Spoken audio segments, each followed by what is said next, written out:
How's it going, everybody? Welcome back to another video. A little while ago, me and my friends Makana and Kamu, we went out diving. They go to school on the Big Island, and I met them while I was going to school over there in Hilo. And they were back home or back over here visiting for winter break, and we decided to send on a dive because it's been a long time since the three of us went diving. And we sent a shore mission at one of the spots that I go to pretty frequently and tried our luck, tried to get on some fish. We sent it out to some deeper reefs with some really cool structure. This spot that I go to pretty often, it has some really nice structure, but it's a little bit hit or miss. There's not always fish there, and so it's kind of a gamble on whether or not you're actually gonna see anything. But this time we were able to get lucky, shot it out there, and actually ran into a bunch of cool stuff, including one of the weirdest turtles I've ever seen in my life. But I think it was a different species than the ones we usually see, but you guys can check it out and let me know. But yeah, that's today's video. I hope you guys enjoy. Make sure you guys hit that like button, hit the subscribe button if you enjoy this video. It really helps me out a lot, and I genuinely appreciate every single one of you. I hope you guys are having a good new year so far, and I'll see you guys in the water. Shoots!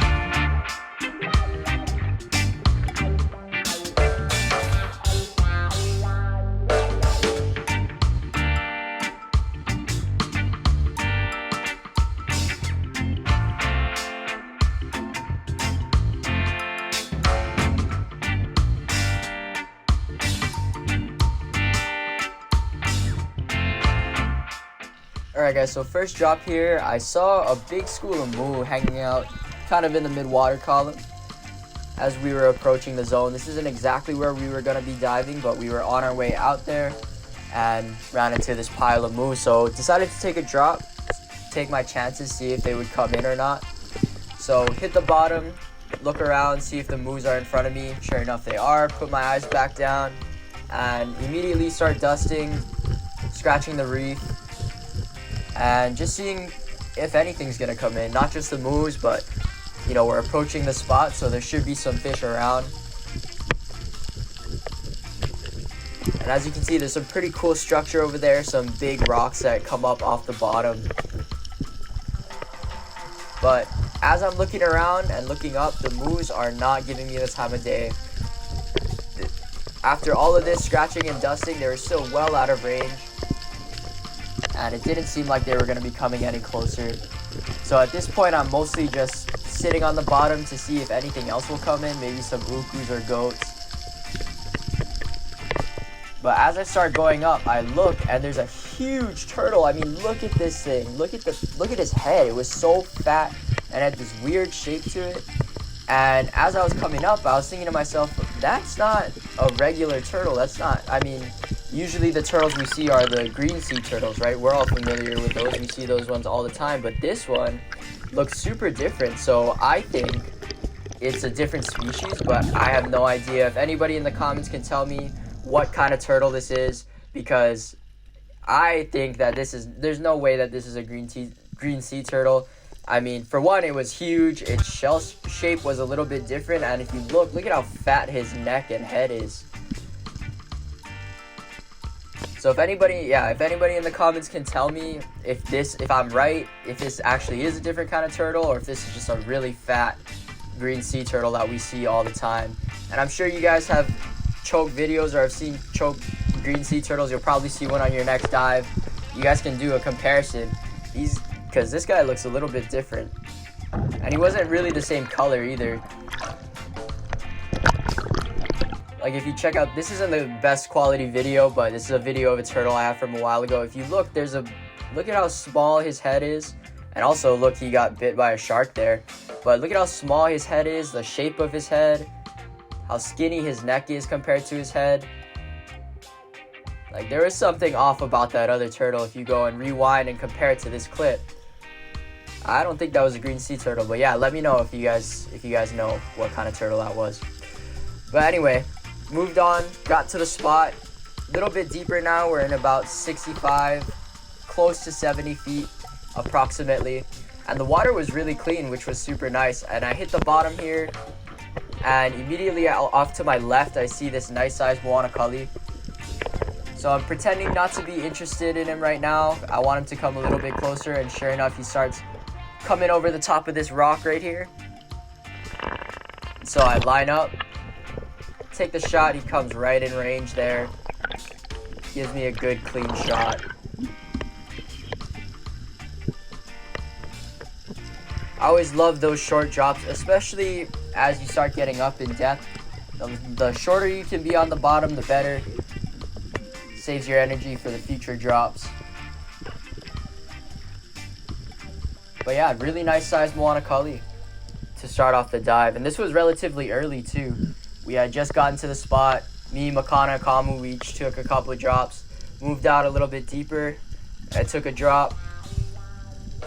Landed this nice sized cully that I didn't see from the surface. A lot of times when we're diving deeper, a lot of the drops are blind drops, so we don't actually see anything from the surface, or we don't see any good fish from the surface, but maybe there's some structure on the bottom that looks interesting, or there's a big pile of other fish like pilanis and nai-nais or pelucalas that's hanging around, and that could bring in some other fish, and that's where we take a drop.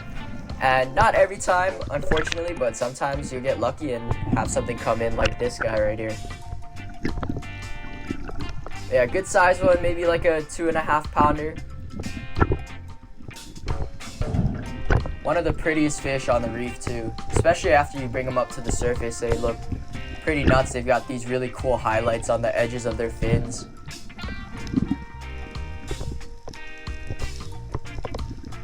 But after this, the action kind of slowed down. We were taking multiple blind drops over and over and over. But while I was waiting for it to be my turn to drop, this huge Kamanu comes in. And this video does not do it justice, just how big this Kamanu was. I mean, he was gigantic. You can kind of see him. I'm zooming in here because he wasn't giving me the time of day. But you can just see he's super long, and then there's a moment where he turns away from me, and again, the video doesn't quite do it justice, but right here, he turns away from me, starts taking off, and he just looked like a torpedo. Super fat and round. Wish I had gotten a shot off on that guy, but unfortunately, did not want to give me a chance today. After that, I was taking, like I said, we were taking a bunch of blind drops, and when you're taking a ton of blind drops, and you're not shooting anything, it gets really exhausting, and also it gets kind of discouraging because you're not really seeing anything. And as you can see, there's some cool structure around. There's a good amount of life around, but we weren't seeing a whole ton of good eating size fish. But on a lot of these drops, me, Kamu, and Makana, we kept seeing these baby ukus. You can see them come in right now. There's, I think, 2 of them right there, and then a bunch of these real big wahanuis, which is usually a good sign that there's a bigger one around. But as you can see, yeah, it's just these small ukus, that wahanui over there. I think that's a wahanui, I can't really tell. He's a little bit far away. But yeah, taking blind drop after blind drop, especially when you're, diving over and over and over again to see nothing, it gets pretty discouraging, and it's pretty tiring as well. But yeah, not a whole lot going on there, but we did keep seeing those baby ukus, and so I kept thinking to myself, maybe I should just follow these ukus around, keep dropping near where they're at, and maybe there's gonna be a bigger one around.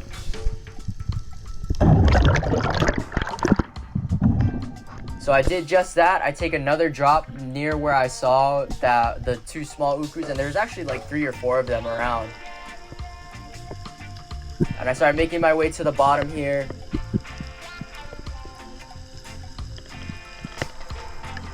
Now the ukus were too small to see from the surface, so I was just kind of dropping in the general area, because ukus like that, they'll kind of stick around the same spot, and once you start attracting their attention, they'll come on over. And I hit the bottom here, and immediately I see a nice sized uku swimming with the 2 small ones. So I start dusting, and this uku just comes right in. He starts turning away here, but I line up, take the shot, lead him just a tiny bit, and I almost let him too much. So I take the shot, and I actually landed the shot through his back gill plate, I believe, and out through his mouth. So I almost let him a little too much, and I probably should have just aimed right where he was at. But because he was swimming away and it was such a weird angle, I kind of overcompensated a little bit for the shot. But luckily, it wasn't.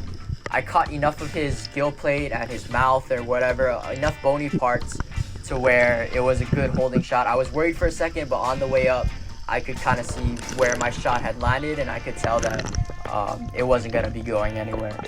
But I hit the surface here, and from the surface, it looked like I had a bad shot. I had too little of his mouth or something like that. And so Makana actually told Kamu to go down and check out the fish, possibly put in a backup shot to make sure it didn't get away. But luckily, I mean, Kamu gets down there and he sees it's a good holding shot, and he just kind of makes sure it stays that way as I bring up this uku. Not a huge one, you know, not a 10-pounder or anything like that, but you know, like a 4 or 5 pounder, something like that. Not a bad size. And a really wacky shot on this guy. I almost never ever take shots like that. You know, they're turned away and all that. It's not my favorite shot to take, but in this case, I felt like I could hit it. And also too, talking about the exhaustion part earlier, this is towards the end of the dive, and I had taken at least 20-25 drops at this point, so I'm tired, and I wanted to get up off the bottom as soon as possible. Decided to take a chance, take that shot, and luckily it worked out. As you can see, I shot him from, so he was turning away, so I shot him through the back, through his gill plate, and then out through his mouth. And you can see the shaft is actually hanging out off his side, like I shot him broadside. And that's because as he was fighting, he kind of he ripped his own body to where now the shaft is kind of hanging out a little bit. Yeah, nice size uku. I was pretty stoked. I'm always stoked when I shoot ukus. Ukus are great. Yeah, good size one. And this is actually my last fish of the dive, so stoked to end it on a good note. Beautiful fish. Wish I could have landed that Kamanu or at least taken a shot. I was so heartbroken because I had a throw flasher in my car and I forgot about it, so I locked my car, but I already had all my suit. My suit was already on, all my gear was on. And when I dive, I put my key in my board shorts pocket underneath my suit. And I thought about going back for the flasher and decided against it because I didn't want to get my key out of my suit and paid the price for it. Maybe would have gotten that Kamanu if I had something to bring his attention back over to me. But it's all good. Better luck next time. Got this nice uku. Got the nice cully. Can't complain. Solid hole. And yeah, just an overall nice dive, clean water, low wind. Can't ask for much more than that. Guess so.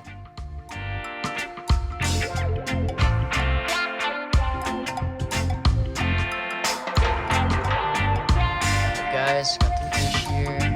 Nice cully, not bad. Maybe like a little over 2.5. And then we got this nice one, pretty fat one. It's got a little belly on him. But yeah, we're gonna get these guys cleaned up. And we're actually gonna go fishing tonight, so I'm gonna put these guys on ice, and then we're gonna go fishing tonight with Makana and Kamu, the guys I was with today, and then see if we catch anything. That's all.